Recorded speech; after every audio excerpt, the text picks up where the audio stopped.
ವರುಣಾ ಕ್ಷೇತ್ರದಿಂದ ವಿಜಯೇಂದ್ರ ಸ್ಪರ್ಧೆ ಮಾಡೋಲ್ಲ, ಹೈಕಮಾಂಡ್ಗೂ ಕೂಡ ಹೇಳ್ತೀನಿ ಹೀಗಂತ ಯಡಿಯೂರಪ್ಪ ಕಡ್ಡಿ ತುಂಡಾದಂತ ಹೇಳಿದ್ದಾರೆ. ನಿನ್ನೆವರೆಗೂ ವರುಣಾ ಮೇಲೆ ಕಣ್ಣಿಟ್ಟಿದ್ದಂತಹ ಬಿಎಸ್ವೈ ಇವತ್ತು ಇದ್ದಕ್ಕಿದ್ದ ಹಾಗೆ ಯೂ ಟರ್ನ್ ಹೊಡೆದಿದ್ದಕ್ಕೆ ಕಾರಣ ಏನು, ಬನ್ನಿ ನೋಡೋಣ.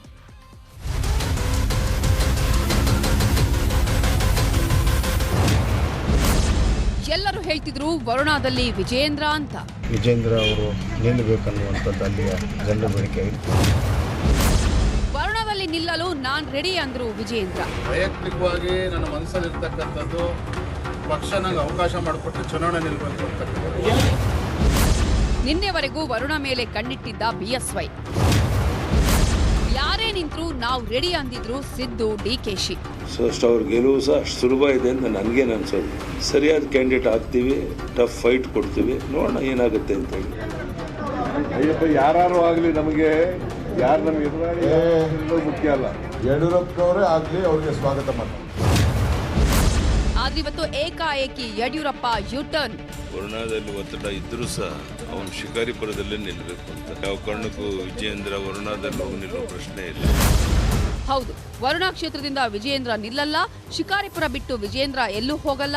ವಿಜಯೇಂದ್ರ ಶಿಕಾರಿಪುರದಿಂದಲೇ ಸ್ಪರ್ಧೆ ಮಾಡಬೇಕು, ಹೈಕಮಾಂಡ್ ನಾಯಕರಿಗೂ ಇದನ್ನೇ ಹೇಳ್ತೀನಿ ಅಂತ ವಿಜಯೇಂದ್ರ ಶಿಕಾರಿಪುರಕ್ಕೆ ಫಿಕ್ಸ್ ಅಂತ ಯಡಿಯೂರಪ್ಪ ಘಂಟಾಘೋಷವಾಗಿ ಘೋಷಣೆ ಮಾಡಿದ್ದಾರೆ. ನಾನು ಬಹಳ ಹಿಂದೆನೇ ಹೇಳಿದ್ದೇನೆ, ವರುಣಾದಲ್ಲಿ ಒತ್ತಡ ಇದ್ರೂ ಸಹ ಅವನು ಶಿಕಾರಿಪುರದಲ್ಲೇ ನಿಲ್ಲಬೇಕು ಅಂತ. ಹೀಗಾಗಿ ಯಾವ ಕಾರಣಕ್ಕೂ ವಿಜಯೇಂದ್ರ ವರುಣಾದಲ್ಲಿ ಹೋಗಿ ನಿಲ್ಲೋ ಪ್ರಶ್ನೆ ಇಲ್ಲ. ಅವರು ಶಿಕಾರಿಪುರದಲ್ಲೇ ಸ್ಪರ್ಧೆ ಮಾಡ್ತಾರೆ. ಸೊ ವರುಣಾಕ್ಕೆ ಹೋಗೋ ಪ್ರಶ್ನೆ ಇಲ್ಲ. ಒತ್ತಡ ಇದ್ರೂ ಸಹ ನಾನು ಹೇಳಿದ್ದೇನೆ ಅವನಿಗೆ, ನೀ ಶಿಕಾರಿಪುರದಲ್ಲೇ ನಿಲ್ಲಪ್ಪ ಅಂತೇಳಿ. ನಾನೀಗ ಹೇಳ್ತಾ ಇದ್ದೀನಿ, ಅವರು ಶಿಕಾರಿಪುರದಲ್ಲೇ ನಿಲ್ಲಬೇಕು ಅಂತ ಹೈಕಮಾಂಡ್ಗೂ ತಿಳಿಸ್ತೇನೆ, ವಿಜಯೇಂದ್ರನಿಗೂ ತಿಳಿಸ್ತೇನೆ. ಮೈಸೂರಲ್ಲಿ ವರುಣಾದಲ್ಲಿ ನಿಲ್ಲೋ ಪ್ರಶ್ನೆ ಇಲ್ಲ. ಇನ್ನೂ 4-5 ದಿವಸ ಆಗುತ್ತೆ. ಸಿದ್ದರಾಮಯ್ಯರಂತಹ ಘಟಾನುಘಟಿ ನಾಯಕರನ್ನೇ ಎದುರು ಹಾಕಿಕೊಳ್ಳೋದು ಅಷ್ಟು ಸುಲಭನಾ ಅನ್ನೋ ಪ್ರಶ್ನೆ ಇತ್ತು. ಹೈಕಮಾಂಡ್ ಹೇಳಿದ್ರೆ ನಿಲ್ತೀನಿ ಅಂತಾನು ಹೇಳಿದ್ರು ವಿಜಯೇಂದ್ರ. ಆದ್ರೆ ಇವತ್ತು ಹೈಕಮಾಂಡ್ಗೆ ನಾನೇ ಹೇಳ್ತೀನಿ, ಶಿಕಾರಿಪುರನೇ ಫೈನಲ್ ಅಂತ ಯಡಿಯೂರಪ್ಪ ಸಂದೇಶ ಕೊಟ್ಟಿದ್ದಾರೆ. ವೈಯಕ್ತಿಕವಾಗಿ ನನ್ನ ಮನಸ್ಸಲ್ಲಿರ್ತಕ್ಕಂಥದ್ದು ಪಕ್ಷ ನಂಗೆ ಅವಕಾಶ ಮಾಡಿಕೊಟ್ರೆ ಚುನಾವಣೆ ನಿಲ್ಲಬೇಕು ಅಂತಕ್ಕಂಥ. ಕೇಂದ್ರ ಮತ್ತು ರಾಷ್ಟ್ರೀಯ ನಾಯಕರುಗಳು ಚರ್ಚೆ ಮಾಡ್ತಾ ಇದ್ದಾರೆ. ಯಾವುದೂ ಕೂಡ ಅಂತಿಮವಾಗಿ ಯಾವುದೇ ಅಂತಿಮ ನಿರ್ಧಾರ ಆಗಿಲ್ಲ. ಈ ಸಂದರ್ಭದಲ್ಲಿ ಇಷ್ಟೇ ಹೇಳ್ತಕ್ಕಂಥದ್ದು, ಅಂತಿಮವಾಗಿ ಪಕ್ಷ, ಕೇಂದ್ರ ಮತ್ತು ರಾಜ್ಯದ ನಾಯಕರು ತೀರ್ಮಾನ ಮಾಡ್ತಕ್ಕಂಥದ್ದು. ನಾನೀಗ ಹೇಳ್ತಾ ಇದ್ದೀನಿ, ಅವರು ಶಿಕಾರಿಪುರದಲ್ಲೇ ನಿಲ್ಲಬೇಕು ಅಂತ ಹೈಕಮಾಂಡ್ಗೂ ತಿಳಿಸ್ತೇನೆ, ವಿಜಯೇಂದ್ರನಿಗೂ ತಿಳಿಸ್ತೇನೆ. ಮೈಸೂರಲ್ಲಿ ವರುಣಾದಲ್ಲಿ ನಿಲ್ಲೋ ಪ್ರಶ್ನೆ ಇಲ್ಲ. ಹೈಕಮಾಂಡ್ ನಾಯಕರು ಯಡಿಯೂರಪ್ಪನವರೇ ಕರ್ನಾಟಕದ ಟಾಪ್ ಸ್ಟಾರ್ ಲೀಡರ್ ಅಂದಿದ್ರು. ಈಗ ಅದು ನಿಜವಾಗಿದೆ. ಜೊತೆಗೆ ವಿಜಯೇಂದ್ರ ಅವರನ್ನ ಸುಮ್ಮನೆ ಸ್ಟಾರ್ ಮಾಡ್ತಿದ್ದಾರೆ ಅನ್ನೋ ಬೇಸರ ಸ್ವಪಕ್ಷದಲ್ಲೂ ಇದ್ದು ಹೈಕಮಾಂಡ್ ತೀರ್ಮಾನ ಮಾಡುತ್ತೆ ಅಂದ್ರು ಶೆಟ್ಟರ್, ಸಂಸದ ಪ್ರತಾಪ ಸಿಂಹ. ಮಾನ್ಯ ಯಡಿಯೂರಪ್ಪನವರು ಆ ರೀತಿ ಹೇಳಿದ್ದಾರೆ. ಹೀಗಾಗಿ ಪಕ್ಷದಲ್ಲಿ ಅದ್ರ ಬಗ್ಗೆ ಏನಾದರೂ ಚರ್ಚೆ ಮಾಡ್ತಾರೆ. ಯಡಿಯೂರಪ್ಪನವರು ನಿನ್ನೆ ಆ ರೀತಿ ಹೇಳಿದ್ದಾರೆ.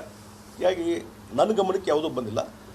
ಪಕ್ಷದ ವೇದಿಕೆಯಲ್ಲಿ ಏನು ಚರ್ಚೆ ಆಗ್ತದೆ ನೋಡೋಣ. ರಾಜ್ಯದ ಹಿರಿಯ ನಾಯಕರು ಯಾವ ಕ್ಷೇತ್ರದಲ್ಲಿ ಯಾರನ್ನ ನಿಲ್ಲಿಸಬೇಕು ಅನ್ನೋದ್ರ ಬಗ್ಗೆ ತೀರ್ಮಾನವನ್ನು ಕೈಗೊಳ್ತಾರೆ. ನಮ್ಮ ರಾಜ್ಯ ನಾಯಕತ್ವಕ್ಕೆ ಯಾರನ್ನ ಉಮೇದುವಾರರಾಗಿ ಮಾಡಬೇಕು ಅನ್ನೋ ನಿರ್ಧಾರವನ್ನು ತೆಗೆದುಕೊಳ್ಳುವಂತಹ ಶಕ್ತಿ, ರಾಜಕೀಯ ಜಾಣ್ಮೆ, ಅನುಭವ ಅವರಿಗಿದೆ. ಅವ್ರು ಯಾರನ್ನು ಕಳಿಸ್ತಾರೆ ಅವ್ರ ಪರವಾಗಿ ನಾನು ಭಾರತೀಯ ಜನತಾ ಪಕ್ಷದ ಕಾರ್ಯಕರ್ತನಾಗಿ ನಾನು ದುಡಿತೀನಿ. ವರುಣಾದಿಂದ ವಿಜಯೇಂದ್ರ ದೂರ ದೂರ ಸರಣಿ ಟ್ವೀಟ್ ಹಾಕಿ ಕಾಲೆಳೆದ ಕಾಂಗ್ರೆಸ್. ಯಡಿಯೂರಪ್ಪ ಅಂಡ್ ಸನ್ಸ್ ಕಂಪನಿಯನ್ನ ಮುಗಿಸಲು ಹೀಗೆಲ್ಲ ತಂತ್ರ ಹೂಡ್ತಾ ಇದೆ ಬಿಜೆಪಿ ಕರ್ನಾಟಕ. ಅದಕ್ಕೆ ವರುಣಾಗೆ ವಿಜಯೇಂದ್ರ ಅವರನ್ನ ತಳ್ಳಿ ಹರಕೆಯ ಕುರಿ ಮಾಡುವ ಪ್ರಯತ್ನ ಮಾಡಿದ್ರು. ಸಂತೋಷ ಕೂಟದ ತಂತ್ರಗಾರಿಕೆಯನ್ನ ಯಡಿಯೂರಪ್ಪ ಅರ್ಥ ಮಾಡಿಕೊಂಡ್ರು ಅಂತ ಟ್ವೀಟ್ ಹಾಕಿದೆ. ಒಟ್ನಲ್ಲಿ ವರುಣಾದಿಂದ ವಿಜಯೇಂದ್ರ ಹಿಂದೆ ಸರಿಯೋದು ಬಹುತೇಕ ಫೈನಲ್. ಆದರೆ ಹೈಕಮಾಂಡ್ ಶಿಕಾರಿಪುರದ ಜೊತೆ ವರುಣಾದಿಂದು ನಿಲ್ಲಿ ಅನ್ನೋ ಅವಕಾಶ ಕೊಟ್ಟರೂ ಅಚ್ಚರಿಯಿಲ್ಲ. Bureau report, news 18.